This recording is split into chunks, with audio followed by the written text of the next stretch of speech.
2. Rumah adat Jawa Tengah. A. Rumah joglo. Rumah joglo merupakan simbol dari status sosial yang hanya dapat dimiliki oleh orang yang mampu secara finansial. Rumah adat joglo ini dikenal sebagai rumah untuk para bangsawan atau orang kaya. Hal ini dikarenakan rumah ini berbahan utama dari kayu yang lebih mahal dan tentunya berkualitas. Ciri khas rumah joglo terdapat 4 tiang utama pada depan rumah. Di dalam ruangan juga terdapat 2 bagian. Bagian rumah induk seperti pendopo, emperan, pringgitan, sentong tengah, sentong kiwe, sentong engen. Sedangkan bagian rumah tambahan terdapat ruang gandok. B. Rumah limasan. Nama limasan ternyata diberikan pada rumah adat ini karena atapnya yang berbentuk limas. Sisi-sisi atap rumah limasan ini terlihat mirip dengan atap pada rumah-rumah adat di Sumatera Selatan. Atap rumah adat ini memiliki 4 sisi dan sekilas mirip dengan rumah adat Sumatera Selatan. Ciri khas rumah adat ini terbuat dari material batu bata yang kokoh, dan uniknya rumah adat limasan ini tidak dicat atau dibuat lapisan lainnya, namun tetap terlihat indah walaupun sederhana. Rumah limasan memiliki beberapa jenis, yaitu lawakan, gajah mungkur, kelabang nyandar, serta sekar pindohong. C. Rumah tajuk. Berbeda dengan konsep rumah lainnya, rumah adat tajuk ini dibuat bukan untuk dihuni melainkan untuk melaksanakan ibadah. Rumah adat ini tidak boleh dibangun sembarangan. Salah satu contoh rumah adat tajuk yang sangat populer di Indonesia ialah Masjid Agung Demak. Rumah adat tajuk juga terdapat beberapa macam, yaitu Lambang Sari, Mangkurat, Semar Tinandu, dan Semar Sinongsong. Atap rumah adat ini memiliki bentuk yang hampir mirip dengan atap rumah adat joglo.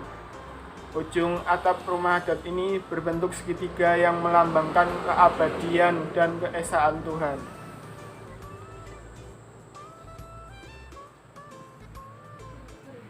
D. Rumah panggang P. Dibandingkan dengan rumah adat lain, rumah adat yang satu ini termasuk rumah adat yang paling sederhana. Rumah adat panggang P memiliki bentuk dasar dari berbagai bangunan rumah adat yang lain. Memiliki tiang penyangga berjumlah 4 atau 6 yang sederhana, sehingga rumah adat ini hanya berfungsi sebagai warung untuk berjualan atau pos penjaga, yaitu siskamling atau semacamnya. Rumah adat panggang P memiliki beberapa jenis meliputi gendang salirang, gendang setangkep, empyak setangkep, trajumas, ciri gencet, dan juga barengan. Di sini saya akan menjelaskan mengenai rumah kampung. Rumah adat kampung berfungsi sebagai tempat tinggal seperti rumah adat joglo.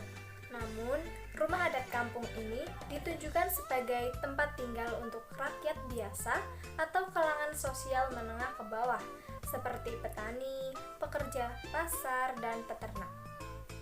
Ciri khusus rumah ini adalah memiliki jumlah tiang berkelimpatan 4. Bangunan rumahnya berbentuk persegi panjang, serta memiliki 2 lapis tiang untuk menyangga atap rumah. Tiang penyangganya terbuat dari usuk, balok, dan kayu reng yang sifatnya kuat. Biasanya, rumah ini memiliki teras di depan dan belakang rumah. Kemudian, yang ketiga, pakaian adat. Yang pertama ada kebaya. Kebaya merupakan pakaian adat Jawa Tengah yang sering digunakan masyarakat. Kebaya terbuat dari beragam jenis bahan sutra, katun, hingga nilon. Dalam filosofi Jawa, pakaian adat kebaya memiliki makna kesabaran.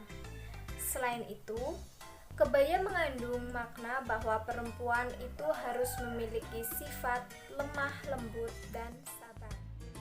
B. Pakaian adat Solo Basahan. Busana ini disebut juga sebagai dodot yang kerap kali digunakan di daerah Solo dan Jawa Tengah. Tradisi Solo Basahan berasal dari lingkungan keraton. Pakaian adat ini memiliki makna dan filosofi di mana dalam busana ini mengandung simbol berserah diri kepada Tuhan Yang Maha Esa.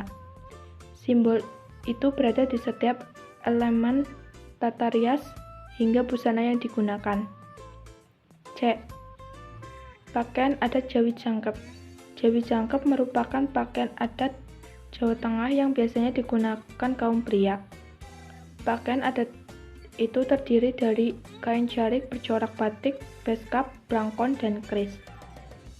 Pakaian adat Jawi Jangkep memiliki makna yang berkaitan dengan kehidupan. Dalam filosofi Jawa, pakaian ini dikenal dengan istilah piwulang sinandi. Dan kancing dalam pakaian adat beskap melambangkan bahwa setiap tindakan yang diambil harus diperhitungkan dengan cermat. Pakaian adat Kanigaran. Pakaian adat yang dikhususkan bagi para raja disebut baju Kanigaran. Baju ini biasanya dikenakan pada acara tertentu, seperti upacara pernikahan. Baju Kanigaran untuk pria menggunakan singkok, sedangkan baju untuk perempuan menggunakan kumpu atau dadotan, dan ditambah kain jarik. Kanigaran mempunyai ciri khas berupa topi panjang yang dipakai pengantin laki-laki. Tarian tradisional dari Jawa Tengah. 1. Tari Bedaya Ketawang. Tari Bedaya Ketawang mengandung arti di setiap masing-masing kata. Bedaya yang artinya penari wanita dan ketawang artinya langit. Bila disatukan, Bedaya Ketawang ini mengandung arti penari wanita dari istana langit. Tarian ini dipertunjukkan untuk acara resmi saja, yang bertujuan untuk menghibur. Sejarah tarian ini menceritakan tentang hubungan Ratu Kidul yang biasa kita kenal dengan Roro Kidul. Biasanya tarian ini ditarikan oleh 9 orang wanita, di mana 9 ini melambangkan Wali Songo, adapun yang bilang 9 sebagai arah mata angin. 2. Tari Serimpi Sangupati.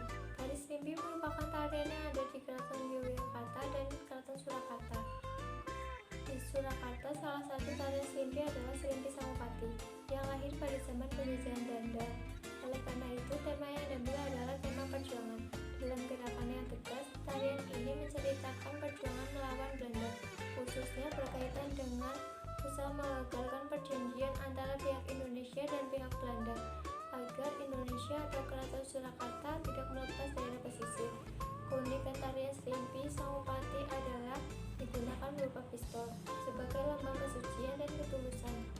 Para penari memakai busana sampir putih. Tarian ini lebih mengisyaratkan kelembutan yang terlihat dari gerakan dan pengiringannya. 3. Tari Gembyong. Tari Gembyong berasal dari daerah Surakarta. Awalnya tarian ini hanya sebuah tarian rakyat dan diadakan ketika memasuki musim panen padi.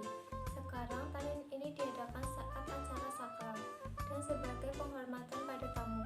Sejarah nama Gembyong pun diambil dari salah satu penari tempo dulu, di mana penari tersebut memiliki suara merdu dan tubuh yang lentur. Dengan kedua bakat tersebut, Gembyong memiliki nama lengkap Sri Gembyong, cepat terkenal dan dapat memikat banyak orang. Untuk jumlah penari tidak disyaratkan, namun untuk kostum yang biasa digunakan adalah kostum kemben yang sebahu, dilengkapi dengan selendang. Pada dasarnya, tarian ini sangat identik dengan warna kuning dan hijau. Namun seiring zaman, warna pun tidak menjadi patokan. 4. Tari Bondan. Tari Bondan berasal dari Surakarta. Tarian ini menceritakan tentang seorang ibu yang menyayangi anaknya. Ciri khas tarian ini adalah para penari yang selalu membawa payung, boneka bayi, dan kendi. Pada zaman dahulu, tarian ini harus ditarikan oleh para kembang desa, bertujuan untuk menunjukkan jati dirinya. Gerakannya pun tidak terbilang rumit, hingga datang sesi yang menegangkan ketika penari tersebut menaiki kendi, dan kendi itu tidak boleh pecah. Kostum yang digunakan untuk tarian ini adalah pakaian adat Jawa. 5. Tarian Beksan Wireng. Tarian Beksan Wireng adalah tarian yang berasal dari Jawa Tengah dan diciptakan oleh Prabu Amilupur. Tujuan diciptakan tarian ini untuk menyemangati 4 prajurit perang yang saat itu sedang berlatih. Hal ini terlihat dengan gerakan-gerakan para penari yang gagah perkasa sedang membawa tombak dan tameng. Karena tarian ini memang mengandung tema selama perang. Biasanya tarian ini ditarikan oleh laki-laki dan menggunakan kostum bak seorang prajurit. 6. Tarian Gambir Anom. Tarian Gambir Anom merupakan tarian adat Jawa Tengah yang bertemakan percintaan. Dalam tarian ini digambarkan kebiasaan seseorang yang jatuh cinta, yakni suka berdandan. Ada gerakan seolah sedang mengatur rambut dan alis, berbedak hingga mengatur pakaiannya. Selebihnya juga diperagakan gerakan bercermin, berjalan mondar-mandir seolah-olah pujaan hatinya berada di depannya. Sesuai dengan namanya, kisah diusung dalam tarian ini adalah tentang petualangan cinta Gambir Anom atau Irawan. Baik, saya di sini akan menjelaskan sedikit tentang makanan khas Jawa Tengah. Pertama ada lumpia yang merupakan kuliner khas dari Semarang. Selain rasanya yang enak dan murah, lumpia juga memiliki isian yang sehat. Biasanya terdiri dari sayuran segar, rebung, telur, daging maupun makanan laut. Yang kedua, ada enting-enting gepuk. Masyarakat Jawa Tengah tentu tak asing dengan enting-enting gepuk, makanan khas Salatiga yang terbuat dari campuran gula dan kacang tanah. Itu biasanya menjadi oleh-oleh wajib saat mengunjungi Salatiga. Yang ketiga, ada nasi gandul. Adalah masakan khas yang berasal dari daerah Pati, Jawa Tengah, Indonesia yang sepintas mirip dengan semur daging dan gulai. Nasi gandul sepintas mirip dengan perpaduan soto dan gulai berupa daging yang dengan kuah yang berwarna kecoklatan dengan rasa gurih manis. Yang keempat, ada tiwul. Tiwul kerap dijadikan pengganti nasi oleh masyarakat Jawa. Terbuat dari gaplek, tiwul yang teksturnya empuk ini dapat diolah dengan berbagai cara. Yang kelima, ada soto Kudus. Soto yang berasal dari kota Kudus, Jawa Tengah. Soto Kudus hampir mirip dengan soto Lamongan, Jawa Timur. Aneka soto Kudus berisi suwiran ayam dan toge. Berikutnya ada lagu daerah. Ada suwe ora jamu, gunul-gunul pacur, ilir-ilir, gambang suling, cublak-cublak suwong, jamuran, sluku-sluku batok, sinom padang wulan. Sekian.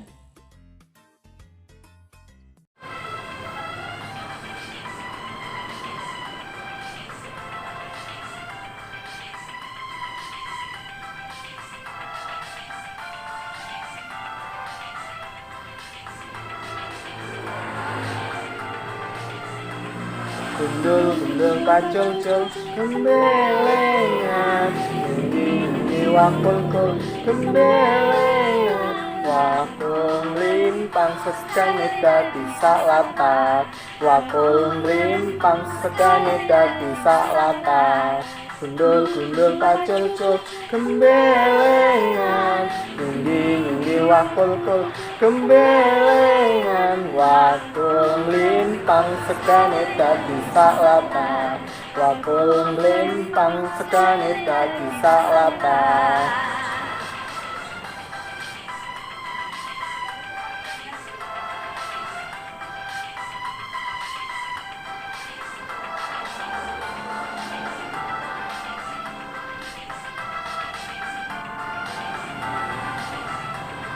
Gundul-gundul acul-cul gembelengan, nyunggi-nyunggi wakul-kul gembelengan, wakul melimpang sekane dadi saklatak, wakul melimpang sekane dadi saklatak. Gundul-gundul kacul-cul gembelengan, nyunggi-nyunggi wakul-kul gembelengan, wakul melimpang sekane dadi saklatak, wakul melimpang sekane dadi saklatak.